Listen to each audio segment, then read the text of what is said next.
I call the Assistant Treasurer. Mr Speaker, today I introduce a bill to reverse the previous government's changes to Australia's unclaimed monies provisions. From the 31st of December 2015, this bill will ensure that funds from Australians' bank accounts and life insurance policies can only be transferred to the Australian Securities and Investment Commission after they have been inactive for at least 7 years. Australia has had provisions to effect the transfer of unclaimed funds to the government since at least 1911. They exist to protect Australians' forgotten funds from being eroded by fees and charges. But no matter what, these funds continue to belong to their rightful owner and can be reclaimed at any time. Between 1911 and 2012, accounts must have been inactive for at least 7 years before funds could be transferred to the Commonwealth. Under these rules, only $70 million in unclaimed funds were transferred to ASIC in 2011-12. However, in late 2012, the previous government reduced the required period of inactivity to 3 years. This resulted in $550 million from thousands of accounts being transferred to ASIC in 2012-13, an almost eightfold increase in a single year. Many of these accounts were certainly not unclaimed or forgotten, but were transferred to the government regardless in order to improve the budget bottom line. For many Australians, this meant cancelled holidays and delays in purchasing new goods, washing machines, dishwashers and cars that were crucial to their families. For some Australians, the consequences of not being able to access their hard-earned savings when they needed to were even more severe. Many Australians, particularly in regional areas, were placed in positions of financial difficulty. In the worst cases, some individuals had to sell their homes. This is unacceptable. We did not support this change in opposition, and as promised in government, we will make it right.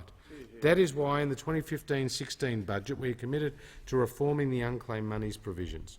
Returning the required period of activity before savings and life insurance policies can be transferred to ASIC to 7 years will drastically reduce the number of effectively active accounts that are transferred to ASIC each year. This change will cost the government $285 million over 4 years, however will save the community $36 million each year in reduced red tape costs, as fewer accounts must be transferred from and returned to account holders. To further ensure that only funds that are truly forgotten and are transferred to ASIC, this bill also expands the ways in which account holders can keep their accounts active. This bill will ensure that if an account holder alerts their financial institution to the fact that they are aware of their account in any way prior to their funds being transferred to ASIC, including simply checking a balance online, that transfer will no longer occur. This bill will also exempt children's accounts and foreign currency accounts from the unclaimed money provisions entirely. Many Australians set money aside for their children's future and trust that this money will continue to grow in value and be available for their children when they are ready. In recognition of this fact and to reward, not punish, those Australians working hard to contribute to their family's future, children's accounts will never be transferred to the government.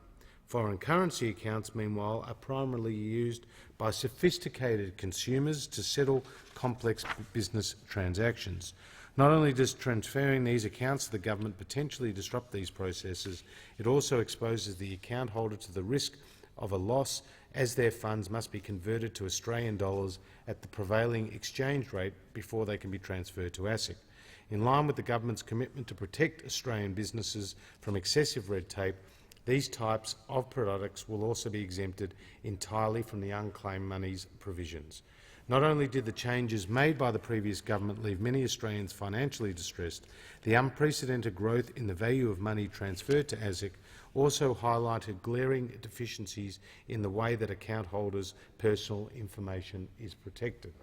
ASIC is currently required to publish an Unclaimed Monies Gazette online with detailed personal information, which includes a person's name, last known address and the amount of money they have unclaimed. The Information Commissioner has raised concerns about the potential for identity theft using currently published information. Some unscrupulous businesses are also using this information to charge fees as high as 25% to reunite people with their own money.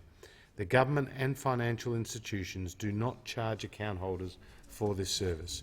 To protect those Australians with unclaimed monies from exploitation, this bill will remove the requirement for ASIC to publish the Unclaimed Monies Gazette and will introduce secrecy provisions to ensure that only individuals with unclaimed accounts or those acting on their behalf will be able to access their data through Freedom of Information requests. As stated before, this bill delivers on the government's promise to reform the unclaimed monies provisions and contributes to the government's promise to support Australian business by reducing red tape by at least $1 billion each and every year. This bill will leave more Australians in control of their own finances, better protect their personal information and leave a safety net in place to protect those with truly forgotten amounts from having their value eroded by fees and charges. Could I just ask the Assistant Treasurer to formally move that the bill be read a second time? I move that this bill be now read a second time. Okay, the debate must now be adjourned.